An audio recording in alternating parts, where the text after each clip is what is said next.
A man at the pinnacle of his success, living in a glass penthouse overlooking Central Park, makes a choice. He chooses a life of fleeting passion over unwavering loyalty. He chooses a new glittering prize over the woman carrying his unborn child. He casts her out with nothing but the clothes on her back, believing she is a footnote in his grand story.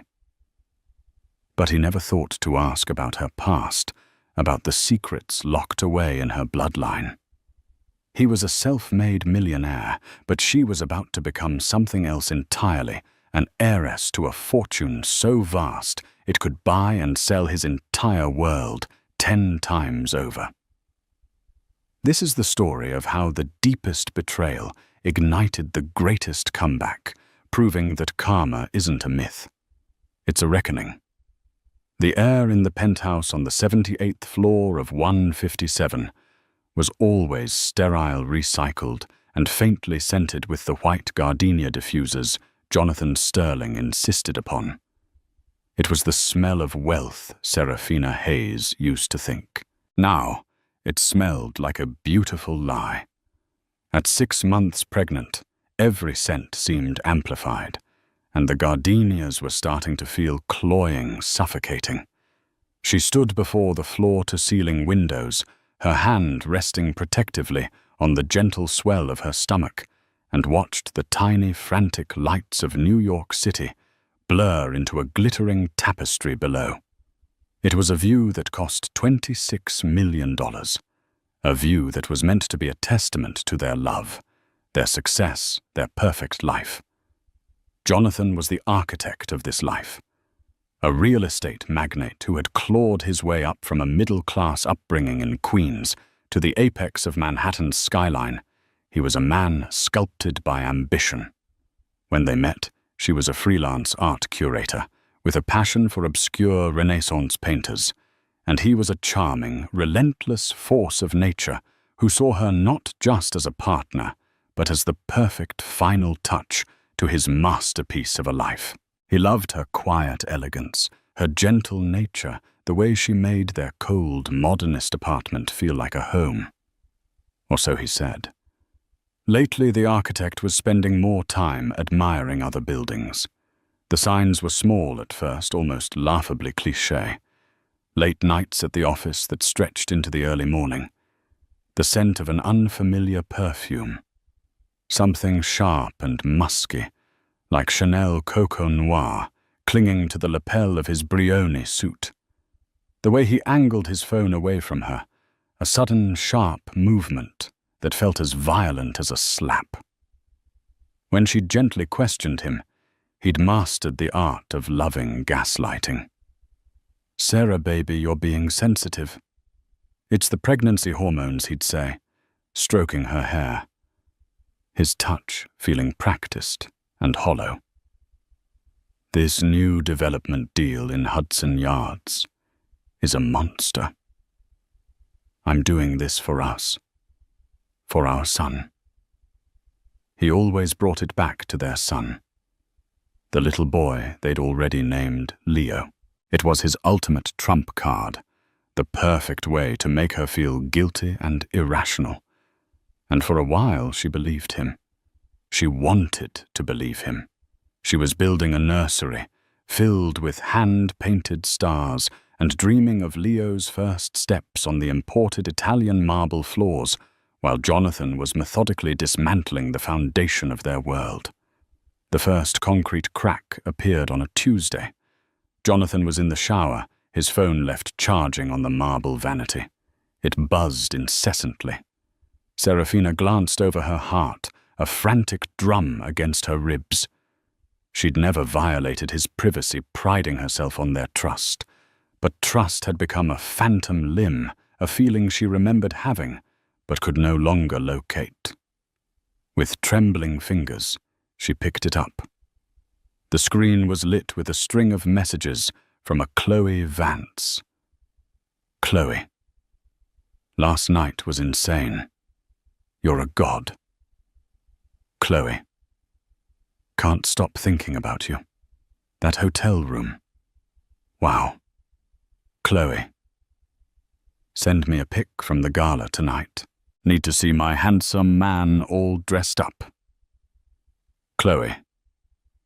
Don't forget about the deposit for the new condo. The one with the view I wanted. A new condo. Not their condo. A condo. The word swam before her eyes. It wasn't just a fling. It was an investment. He was building a new life, a parallel existence while she was nesting in the ruins of their old one. The sound of the shower stopping jolted her back to reality. She dropped the phone back on the counter as if it were burning hot. Her mind, a maelstrom of shock and sickening clarity. All the little pieces clicked into place, the business trips to Miami. The extravagant charges on the black card for jewelry she'd never received from places like Graff Diamonds. The sudden disinterest in feeling the baby kick. He walked out of the bathroom, a towel slung low on his hips, radiating the casual arrogance of a man who believed he was untouchable. He smiled at her, a perfect, white, predatory smile. Morning, beautiful. Big night tonight. The Children's Foundation. Gala. You feeling up to it? Serafina looked at him. Truly. Looked at him for the first time in months. She didn't see the man she loved, the father of her child. She saw a stranger. A well-dressed, handsome stranger with a heart of ice and a talent for betrayal.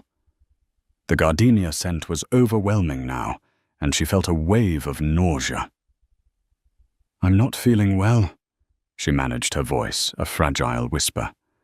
His smile didn't falter, but his eyes hardened almost imperceptibly. A shame. It's important for us to present a united front. My biggest investors will be there. You know how this works, Sarah. It's all about image. He walked to his closet, a vast walk-in affair that looked more like a luxury boutique, where the navy Roland Mouret gown. It's elegant, and it hides the bump well enough. He didn't want to celebrate their coming child. He wanted to hide it, to hide her. In that moment, Serafina understood. She wasn't a partner anymore. She was a prop. And tonight at a gala meant to raise money for vulnerable children. Her own child's father was going to stand on a stage and sell the world a beautiful, perfect lie. A lie she was no longer willing to live inside. The gilded cage had never felt smaller, its bars never colder. She knew with a terrifying certainty that settled deep in her bones that their life as she knew it was already over. The only question was how brutally he was going to tear it all down.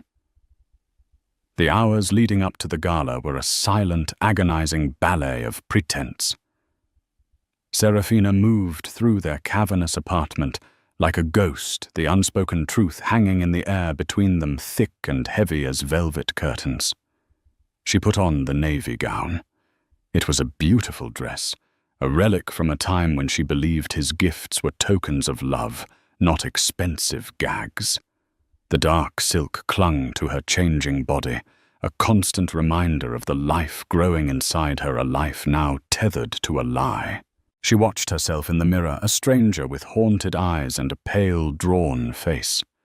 Jonathan was oblivious, or perhaps he simply didn't care.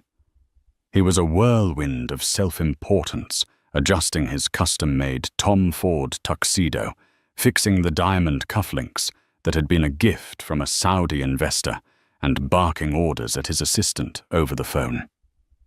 He was a man performing on the grand stage of his own ego, and she was merely a background player. "The car is downstairs," he announced, striding into the bedroom. He paused, his eyes sweeping over her. "Good. You look perfect." Composed. It wasn't a compliment on her beauty, but on her ability to contain her burgeoning form, to maintain the facade.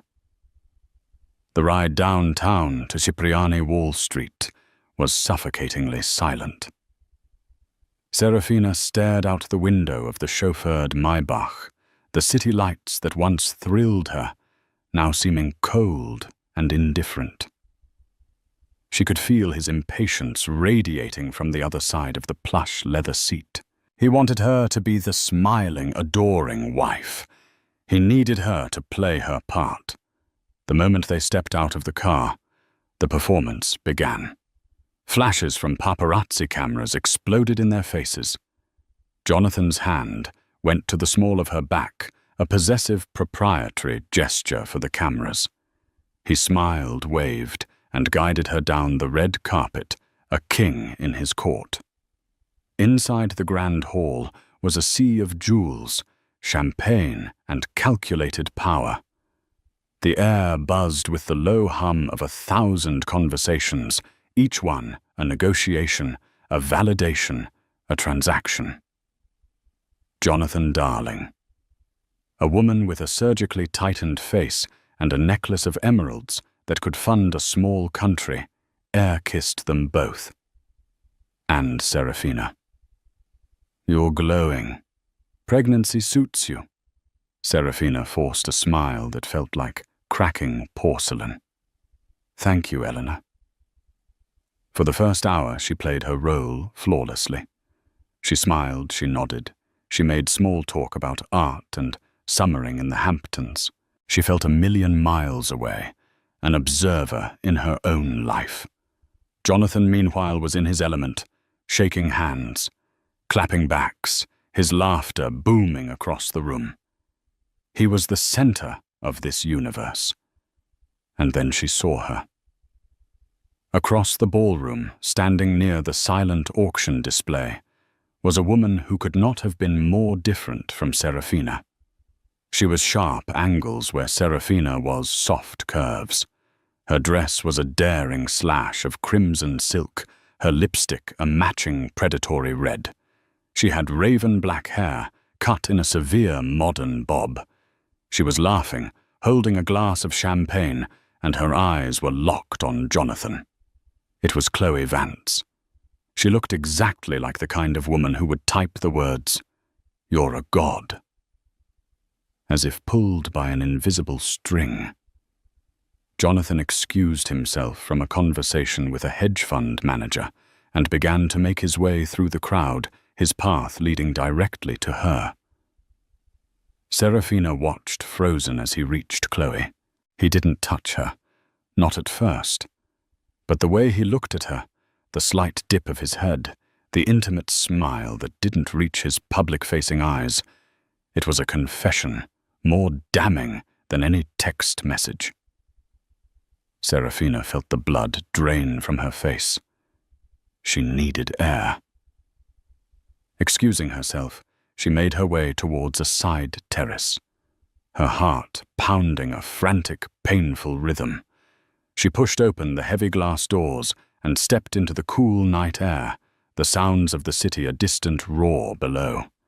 She leaned against the cold stone balustrade, taking deep, shuddering breaths. He's quite the showman, isn't he? Serafina spun around. Chloe Vance was standing there, a smug, knowing smirk on her face. She held her champagne flute like a weapon. I'm sorry. Serafina's voice was barely a whisper. Jonathan? He's the star of the show. He always is, Chloe said, taking a deliberate step closer. Her eyes flicked down to Serafina's stomach, and then back up, a flicker of something cold and dismissive in her gaze. You must be Serafina. He's told me so little about you. The insult was perfectly crafted, designed to wound. And you are, Serafina asked, feigning ignorance, her nails digging into her palms. Chloe. We work together, she said, the lie as smooth as the silk of her dress. On the new Hudson Yards project. I'm the lead interior designer. I see, Serafina said, her voice trembling, despite her efforts to keep it steady.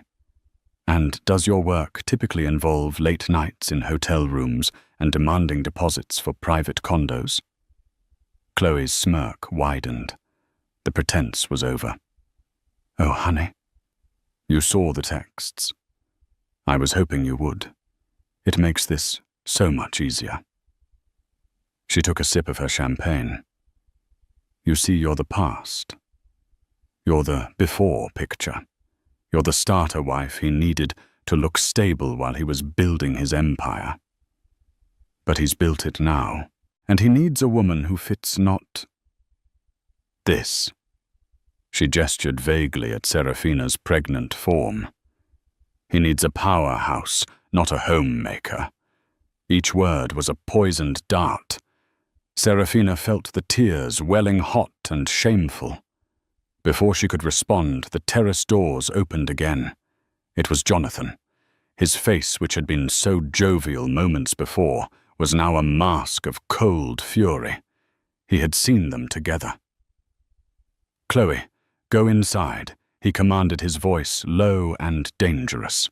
Chloe shot Serafina a triumphant look and sauntered back into the ballroom. Jonathan turned to Serafina, his eyes blazing. What the hell do you think you're doing? Causing a scene? Are you trying to humiliate me? You're humiliating me. Serafina choked out the words, finally tumbling from her lips. You're humiliating our marriage, our child. I know everything, Jonathan. I saw the messages. The condo.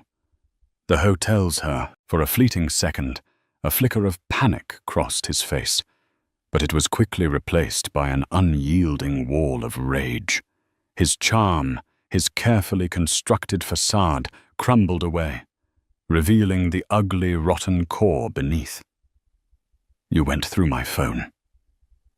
After everything I've given you, he hissed, stepping so close she could smell the expensive scotch on his breath.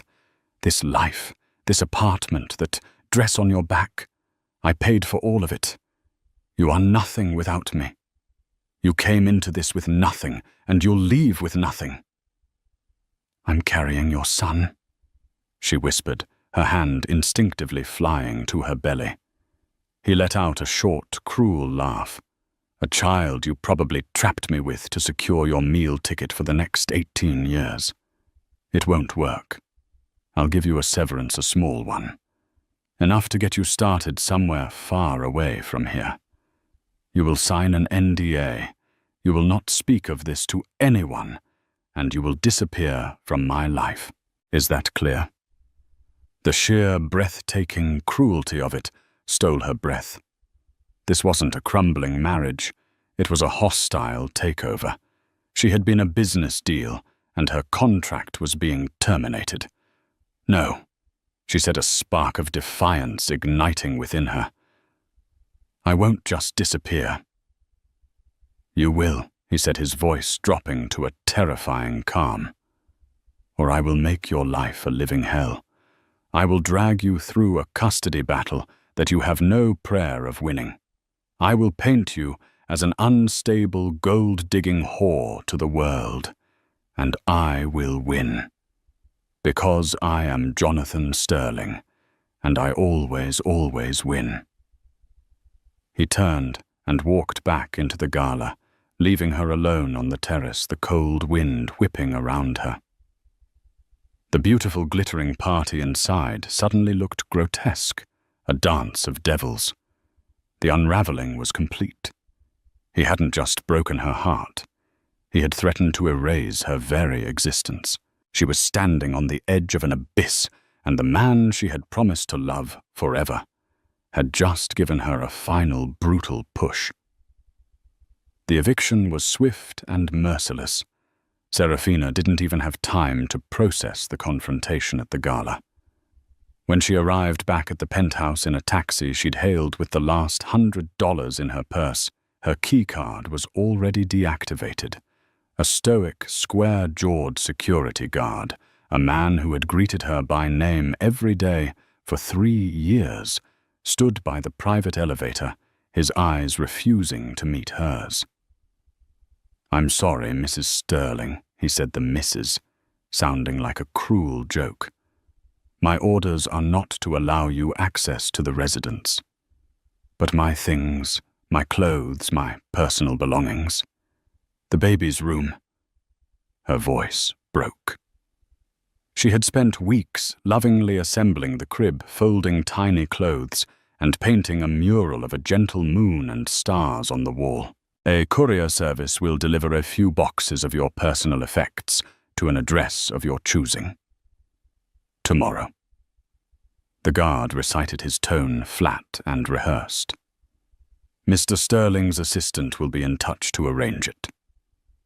It was the language of a corporate firing, not the end of a marriage. She was being downsized.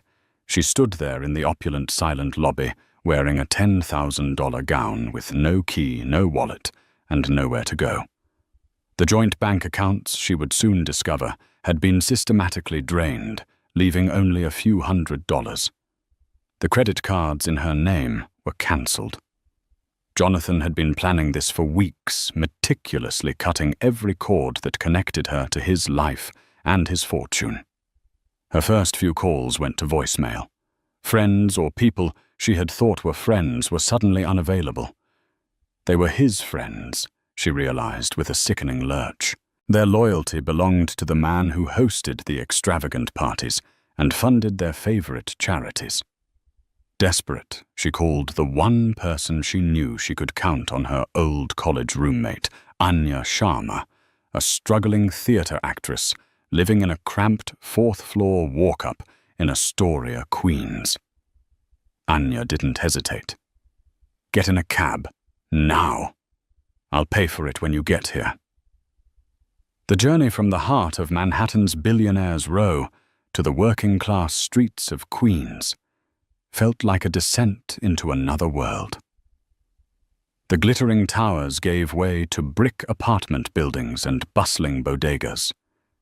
It was a world Serafina had left behind, a world Jonathan had taught her to look down upon. Anya's apartment was tiny, cluttered with scripts and playbills, and smelled of incense and garlic. But it was warm. When Anya opened the door and saw Serafina standing there, lost and broken in her designer gown, she wrapped her in a fierce hug. For the first time all night, Serafina allowed herself to break sobbing into her friend's shoulder until she had no tears left. The weeks that followed blurred into a grim montage of survival. The promised boxes arrived, containing only her old clothes from before she met Jonathan, a few sentimental trinkets, and a brutally impersonal check for $10,000. The accompanying letter from his lawyer called it a final, generous, non-negotiable settlement. There was nothing from the nursery. No ultrasound pictures, no baby books, no hand-knitted blanket her own mother had made before she passed away. It was a calculated act of cruelty, meant to sever her from their shared past and their child's future. That $10,000 had to last. Serafina found a small, dreary basement apartment in a less than desirable part of Brooklyn. It was damp, the single window looked out onto a concrete wall, and the sound of the upstairs neighbors' arguments was a constant soundtrack. But it was hers. She bought a second-hand mattress, a hot plate, and a few pieces of mismatched furniture. Her days were spent navigating the labyrinthine bureaucracy of social services, applying for Medicaid, and trying to find freelance work. No one wanted to hire a heavily pregnant art curator with no recent references. Her world had shrunk from the sweeping vistas of Central Park to the 4 damp walls of a subterranean room. The shame was a physical weight.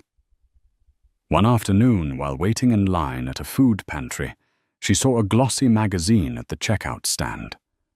On the cover was Jonathan and Chloe beaming. The headline read, "Power Couple, Jonathan Sterling and Design Maven Chloe Vance on Love Life and Building the Future." In the article he was quoted as saying he was happier than he'd ever been, and that he was looking forward to a future unburdened by the mistakes of the past. He made no mention of a wife or a child. She had been completely and utterly erased. The loneliness was the worst part. It was a cold, constant companion. She would sit in her small, dark room, her hands on her belly, feeling Leo kick, and she would be flooded with a terrifying mix of love and fear.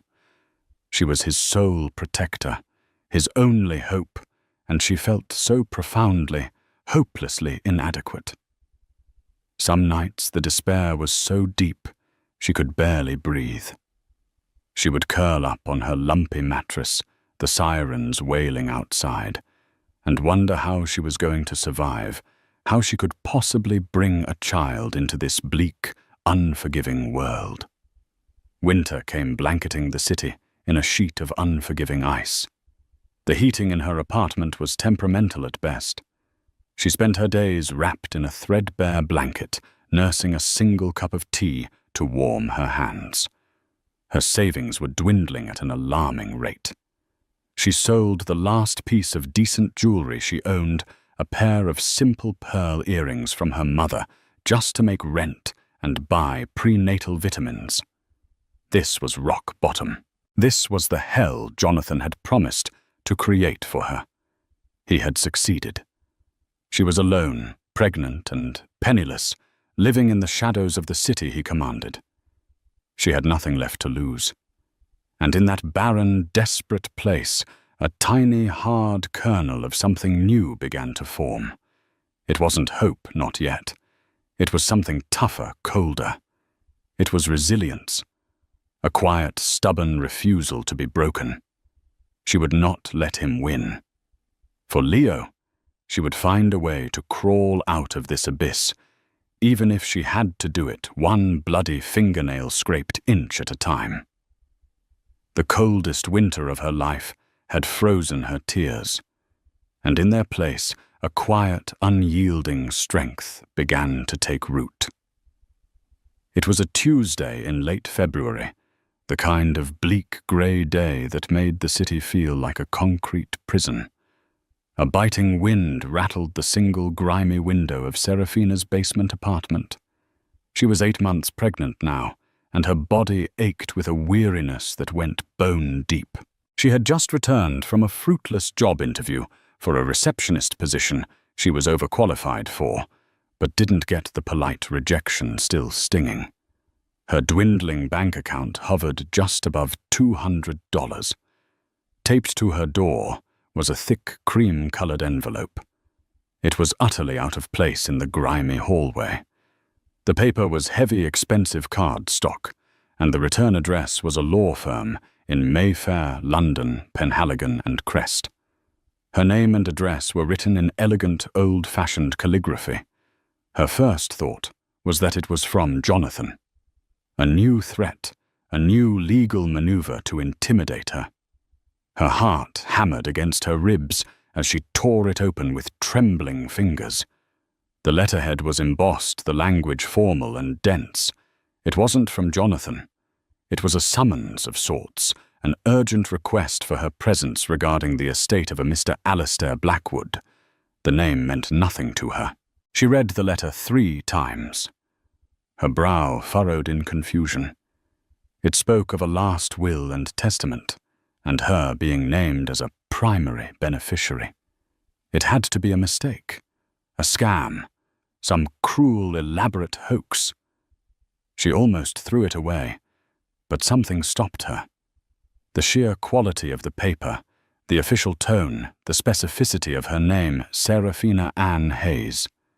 They knew her maiden name. The letter included a number for their New York affiliate office and a prepaid international calling card. With a sense of weary absurdity, she made the call. A crisp, British-accented paralegal confirmed the letter's authenticity and arranged a meeting for the following afternoon at an office on Park Avenue, a world away from her current reality. The next day she spent an hour agonizing over what to wear, finally settling on the only clean, professional-looking maternity dress she owned. The journey back into Manhattan felt surreal. As she stepped into the hushed, mahogany-paneled lobby of the law office, she felt like an imposter. The receptionist, a severe-looking woman with perfectly coiffed grey hair, looked down her nose at Serafina's worn coat, but showed her into a conference room with a breathtaking view of the city. A few minutes later, a man in his late 60s entered. He was tall and impeccably dressed in a Savile Row suit, with kind, intelligent eyes behind wire-rimmed spectacles. He exuded an aura of quiet, unshakable competence. "Mrs. Sterling. Or do you prefer Miss Hayes?" he asked, his voice a gentle, melodic baritone. He didn't wait for an answer. "Let us say Miss Hayes. I am Arthur Penhaligon." He shook her hand. His grip was firm and reassuring. "I think there's been a mistake," Serafina began immediately. "I don't know anyone named Alistair Blackwood." Mr. Penhaligon gave a small, sad smile. "Please, sit." He opened a thick leather briefcase and laid out a file. "Alistair Blackwood was your maternal grandfather." Serafina stared at him, dumbfounded. "My grandfather? That's impossible. My mother was an orphan. Her parents died in a car crash when she was a baby. That's what she always told me. That Mr. Penhaligon said gently is the story Alistair instructed her to tell. It was a fiction they both agreed upon. The truth is somewhat more complicated." He paused, choosing his words carefully. "Your mother, Eleanor Blackwood, was not an orphan. She was Alistair's only child, his beloved daughter. But she fell in love with a man he did not approve of your father, a humble university librarian. Alistair was a man of immense wealth and influence. He came from old money. He expected his daughter to marry within their circle. When she chose love over legacy, he gave her an ultimatum: end the relationship or be disowned. She chose your father. The story was so outlandish, so dramatic, it felt like something from a novel." Serafina sat in stunned silence as he continued. Alistair cut her off completely. He was a proud, stubborn man, and he came to regret his decision profoundly, especially after your mother's untimely death a decade ago. He tried to find you then, but you had just married Mr. Sterling and changed your name. You had, for all intents and purposes, vanished into a new life. He respected your mother's choice and decided to watch over you from a distance, never wanting to intrude. He passed away 2 weeks ago, at the age of 94. Mr. Penhaligon slid a document across the polished table. It was the first page of Alistair Blackwood's will.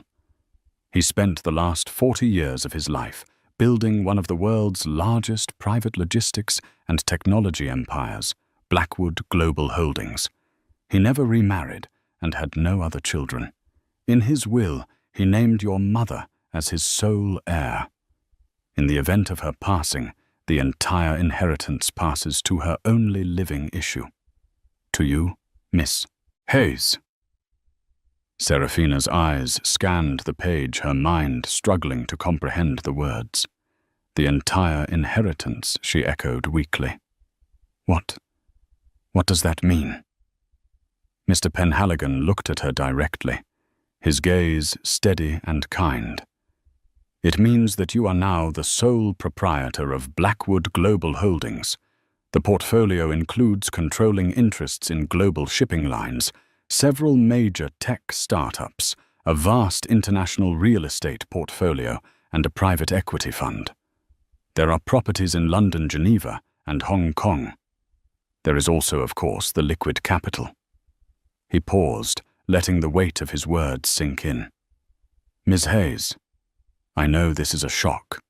To be precise, after probate, your net worth will be in the vicinity of $27 billion. The number didn't register. It was an abstraction, a string of zeros, with no connection to her reality of counting loose change for bus fare. 27 billion. Jonathan's entire net worth, the fortune he had built his identity on, was estimated at around 200 million. It was a rounding error in the Blackwood estate. She began to laugh.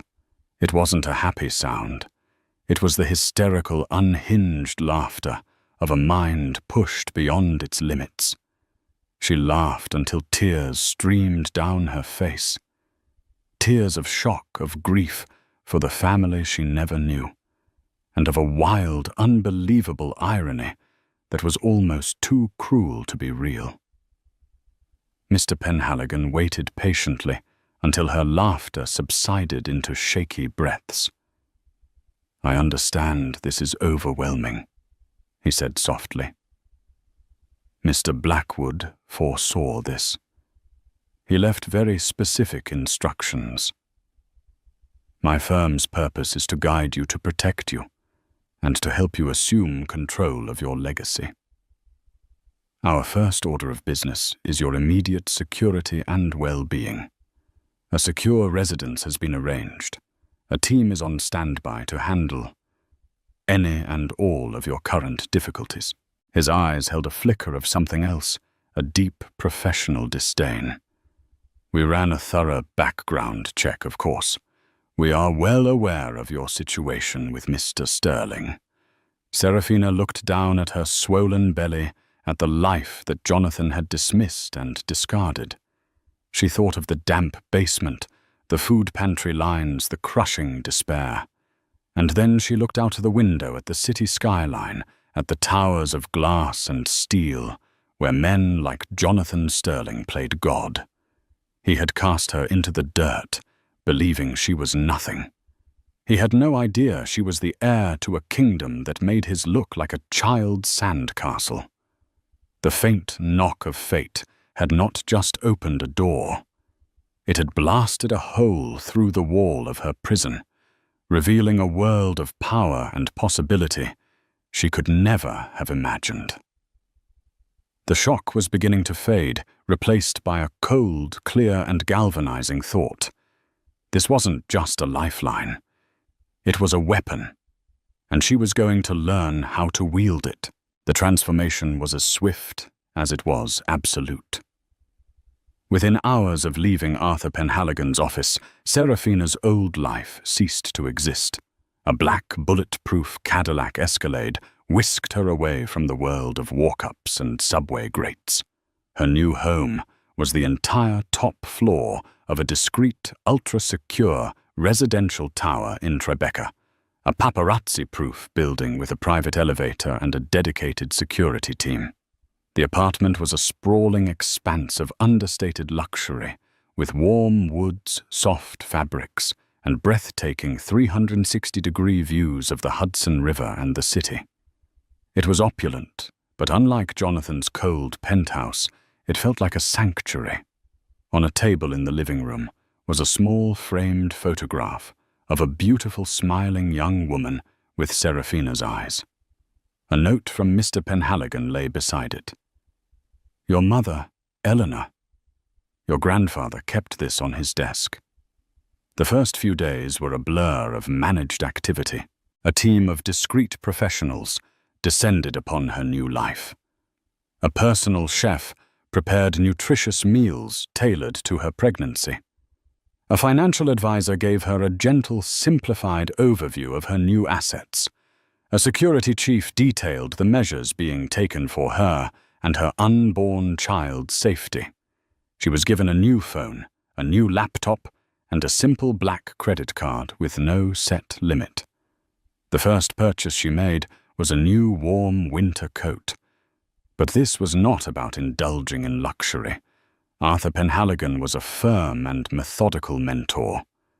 "Alistair did not leave you a fortune, Ms. Hayes," he told her during one of their first daily meetings in her new home office.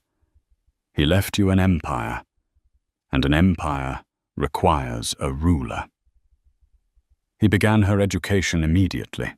He didn't swamp her with incomprehensible financial data. Instead, he started with the story. He told her about her grandfather, a brilliant but ruthless man who built his empire from a single, rusty freighter after the war. He told her about Blackwood Global's ethos of quiet dominance and long-term investment over flashy, high-risk ventures. He brought in the heads of the major divisions, shipping technology, real estate, to brief her. They were older, serious men, initially wary of this unknown, pregnant young woman. But Serafina listened. She didn't pretend to understand everything. She asked intelligent, insightful questions, drawing on her art curator's eye for detail and her quiet, observant nature.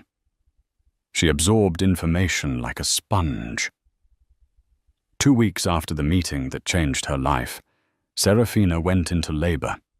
She gave birth not in a crowded city hospital, but in a private, pre-booked suite at Mount Sinai, attended by the city's top obstetrician. She held her son Leo in her arms and felt a wave of love so fierce and powerful it eclipsed everything else. Looking at his perfect, tiny face, she made a silent vow. She would not raise him in the shadow of his father's cruelty. She would raise him in the light of his mother's strength. She would build a world for him, where he would be safe loved and proud of the name he carried, not Sterling, but Hayes. Motherhood changed her. The lingering vestiges of the timid, heartbroken woman Jonathan had discarded were burned away by the fire of maternal devotion. Her focus sharpened, her resolve hardened into tempered steel. While Leo slept in his beautifully appointed nursery down the hall, she would be up late into the night, poring over balance sheets and investment proposals with Mr. Penhaligon. Her public profile remained non-existent. The Blackwood Empire was notoriously private, and Penhaligon's team ensured it stayed that way. To the world, and more importantly, to Jonathan, Sterling Serafina Hayes had simply vanished. He likely assumed she had taken her $10,000 settlement and crawled away to some forgotten corner of the country. He had moved Chloe into the penthouse and was plastering their glamorous life all over social media and the society pages. He was hosting parties, closing deals, and celebrating his freedom. He had no idea a financial titan was being forged in a quiet apartment less than 5 miles from his front door. Serafina's first major executive decision came 3 months after Leo's birth. The technology division of Blackwood Global had the opportunity to acquire a struggling but innovative green energy startup. The board was divided. It was a risk. The numbers were borderline. Serafina spent a week personally interviewing the startup's young, passionate engineers. She saw not what the company was, but what it could become. It resonated with her desire to build a better future for her son. "We'll acquire it," she announced in a video conference with the board. "And we will fully fund their research and development. This isn't about short-term profit. It's about legacy." Her tone was calm, quiet, but held an unmistakable note of command. The board, accustomed to Alastair's decisive leadership, recognized the same steely core in his granddaughter. They voted unanimously to approve. It was her first taste of real power, and she found that it suited her. She began to change physically as well. The quiet, almost apologetic presence was gone. With the help of a personal trainer and a stylist, she regained her strength. She cut her long hair into a sophisticated shoulder-length style. Her wardrobe was rebuilt with bespoke, elegant pieces from designers like The Row and Loro Piana clothes that whispered wealth rather than screamed it. When she looked in the mirror, she no longer saw a victim. She saw the CEO of Blackwood Global Holdings. She saw Leo's mother. One evening, Mr. Penhaligon came to her with a new file. It was thick and detailed. "It's time," he said simply. She opened it. Inside was a complete, exhaustive dossier on sterling properties. It detailed every loan, every investor, every pending deal, every legal vulnerability. Jonathan's entire empire was laid bare on a few hundred pages. His biggest and most ambitious project, the one he'd called his monster deal, was a luxury residential tower in Hudson Yards. He was leveraged to the hilt to finance it, relying on a final round of funding from a Swiss investment firm to complete it. The Swiss firm Vector Capital has been a quiet partner of Blackwood Global for over 30 years. Mr. Penhaligon said, a slight, grim smile touching his lips. "They owe us a great deal of loyalty. They are, shall we say, open to our guidance on this matter."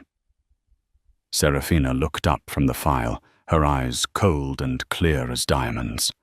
Jonathan had tried to destroy her future. Now she held his in her hands. The heiress had spent months learning her new role, consolidating her power and healing her wounds. The time for hiding was over. The time for a reckoning had begun. The downfall of Jonathan Sterling was not a loud, dramatic explosion, but a quiet, calculated implosion, orchestrated from the serene, sun-drenched home office of the woman he had tried to erase. Serafina's revenge was not born of frantic passion, but of ice-cold strategy. She approached the dismantling of his empire with the same meticulous precision she had once used to curate an art exhibition.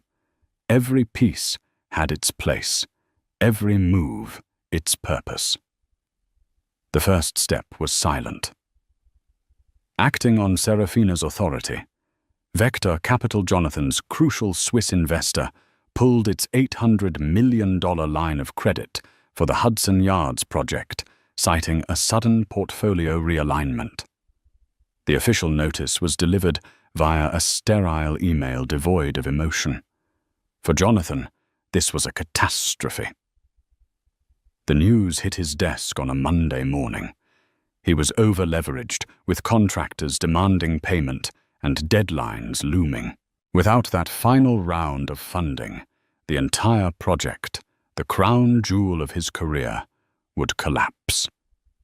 He scrambled, calling his contacts at Vector, but was met with a polite, impenetrable wall of corporate jargon. The decision was final. Panic began to set in. He started calling other banks, other investors trying to secure a new line of credit.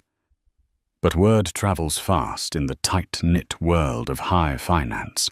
The sudden pullout by a conservative firm like Vector was a massive red flag.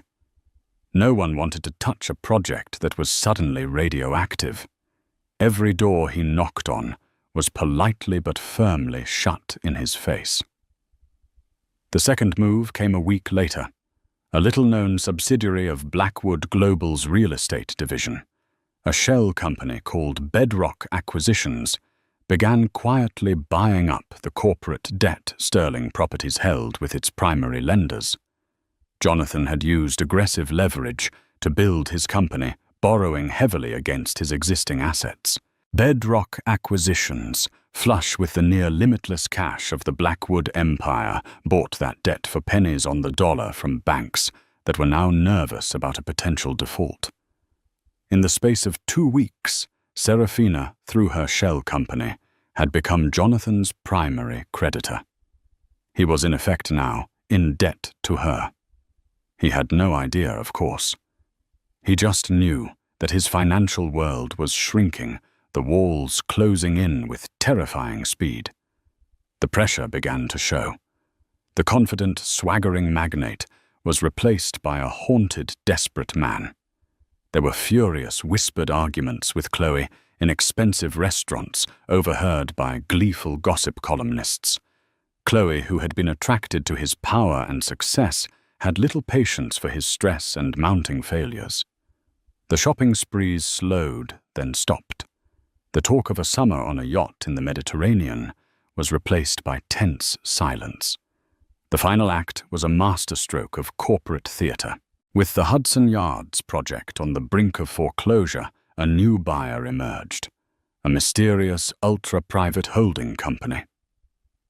Another of Serafina's creations, called Phoenix Legacy Group, made an offer to buy the entire stalled project, along with the controlling interest in Sterling Properties itself, for a fraction of its original value. It was a low-ball offer, an insult. But it was the only offer on the table.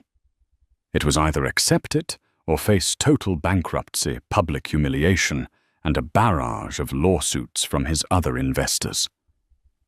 His back against the wall, Jonathan was forced to arrange a meeting with the principal of this Phoenix Legacy Group. He hoped to negotiate to appeal to their business sense to salvage some piece of his crumbling kingdom. The meeting was set for a neutral location, a top-floor conference room at the offices of Penhaligon and Crest, the same place where Serafina's new life had begun. Jonathan arrived looking haggard.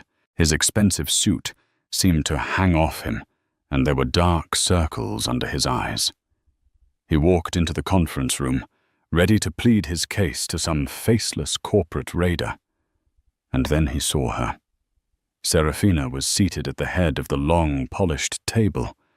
She was not the broken, pregnant woman he had thrown out into the cold. This was a different person entirely. She wore a cream-colored silk blouse and a sharply tailored black suit that spoke of quiet, immense power. Her hair was sleek, her expression calm and unreadable.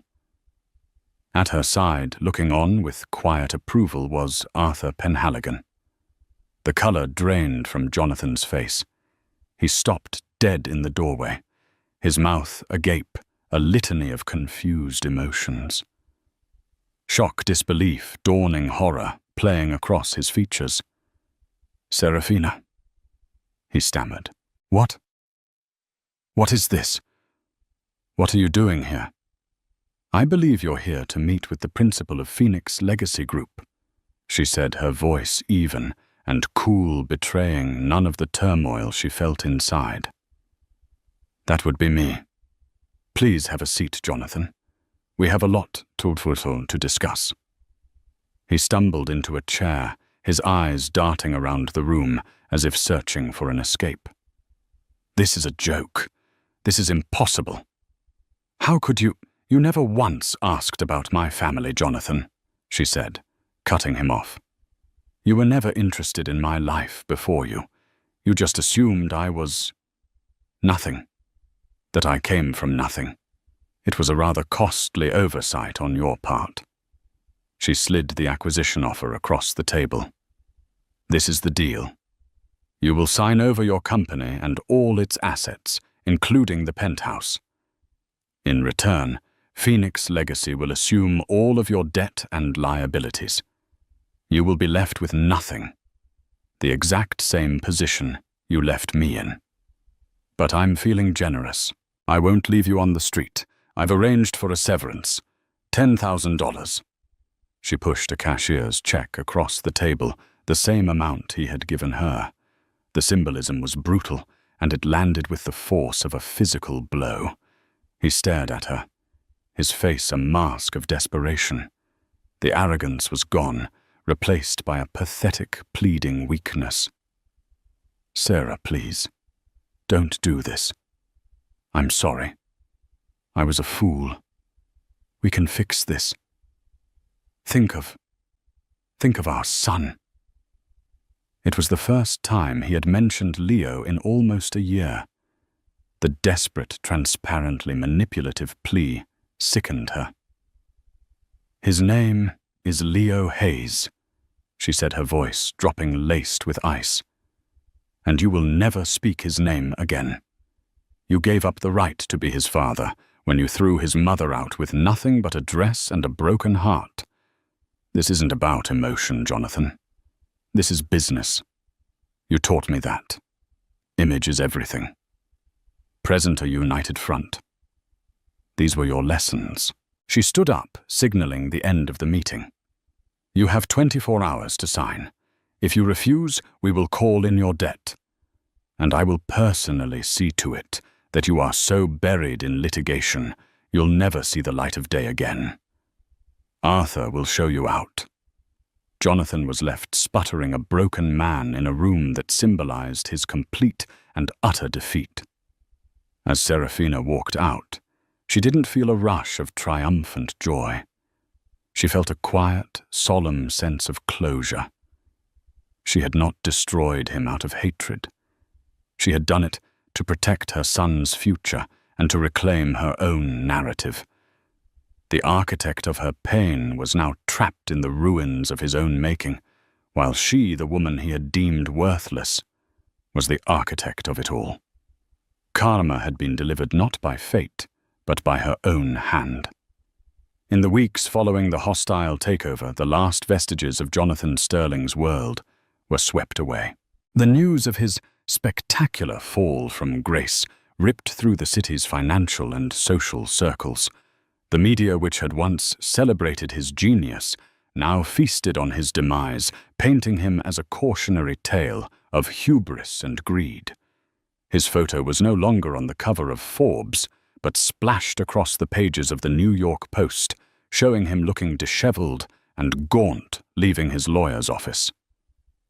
Chloe Vance, true to her nature, abandoned the sinking ship the moment the money dried up. She was gone from the penthouse before the ink was even dry on the acquisition papers, taking with her a small fortune in jewelry and designer clothes. Her parting shot was a scathing anonymous interview with a gossip blog detailing Jonathan's failures and branding him toxic.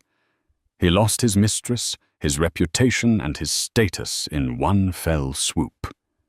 The beautiful life he had killed his marriage for had proven to be nothing more than a mirage. Serafina never moved back into the 157 penthouse. The place held too many ghosts.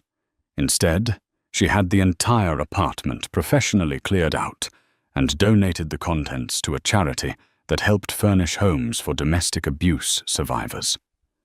The apartment itself became a corporate asset of Phoenix Legacy Group.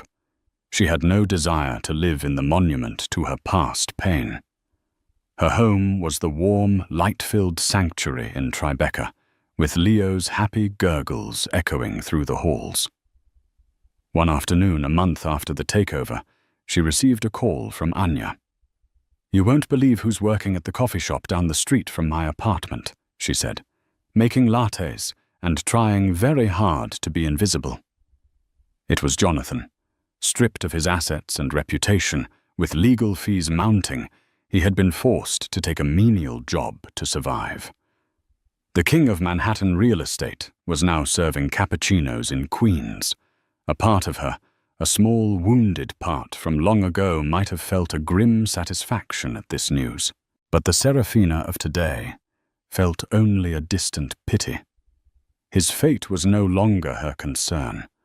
Her world was infinitely larger now. She poured her energy not into reveling in his downfall, but into building her own legacy. She proved to be a natural leader, possessing her grandfather's sharp instincts, but tempered with an empathy he had lacked. She championed the green energy startup, which was now flourishing under her investment. She established the Eleanor Hayes Foundation, a major philanthropic organization dedicated to supporting single mothers and providing arts education in underprivileged communities. She was becoming known not as some mysterious heiress, but as a shrewd, compassionate, and visionary business leader. Her days were full. Mornings were for Leo Giggle's story time and trips to the park with a discreet security detail keeping watch. Afternoons were for running a multi-billion-dollar global empire. She found a balance between motherhood and the boardroom that felt natural and empowering. She was surrounded by a small, loyal team, with Arthur Penhaligon as her trusted consigliere, and Anya, whom she'd hired to run the arts division of her foundation, as her steadfast friend. One crisp autumn evening, about a year after her life had been irrevocably changed, she was leaving her office late. As she stepped towards her waiting car, a figure emerged from the shadows. It was Jonathan. He looked terrible, thin, poorly dressed, his face etched with desperation. "Sarah, please," he began, his voice raspy. "Just talk to me for a minute." Her security detail moved forward, but she held up a hand, stopping them. She looked at this man who had been the center of her universe, who had caused her unimaginable pain, and she felt nothing. The anger was gone. The hurt was a distant scar. "There's nothing to talk about, Jonathan," she said, her voice calm and firm. "I'm sorry," he pleaded, tears welling in his eyes. "I know I don't deserve it, but I'm asking for your forgiveness, for another chance, not for me, but to know my son." Serafina looked at him, and for the first time saw him for what he truly was. A small man, made weak by his own greed and ego. "Forgiveness isn't mine to give, Jonathan. That's something you'll have to find for yourself," she said, her voice softening slightly, not with affection, but with finality. "But Leo, he has a good life. He is happy and safe and loved, and he will be raised to be a kind, strong, and honorable man. He will be everything you were not. That is my priority. And you are not and will never be a part of that. Goodbye." She got into the car without a backward glance and drove away, leaving him standing on the pavement under the harsh city lights. She wasn't looking back at the wreckage of her past. She was driving toward her future. Her story wasn't a fairy tale of a woman saved by a sudden fortune. It was the story of a woman who was handed a tool and through her own intelligence, resilience, and strength of character used it to save herself. The money had been the catalyst, but the power had been inside her all along. As the car sped through the glittering streets of Manhattan, she smiled. She was not Jonathan Sterling's discarded wife or Alistair Blackwood's surprise heiress. She was Serafina Hayes, and she was just getting started. This was a story of ultimate betrayal, but more importantly of ultimate resilience. Serafina's journey shows us that sometimes hitting rock bottom is the very thing that allows us to build a foundation for a stronger future. Her karma wasn't a passive twist of fate that fell from the sky. It was a path she carved herself using the resources she was given to right a terrible wrong and build a legacy of strength for her son. It reminds us that our true worth is never defined by who we are with or what we have, but by the strength we find within ourselves when everything is taken away. What did you think of Serafina's epic comeback? Was her revenge justified, or did she go too far? Let us know your thoughts in the comments below. If you were moved by this story of justice and empowerment, please hit that like button, share it with someone who needs to hear it, and don't forget to subscribe to our channel for more unforgettable stories of karma and triumph. Thank you for listening.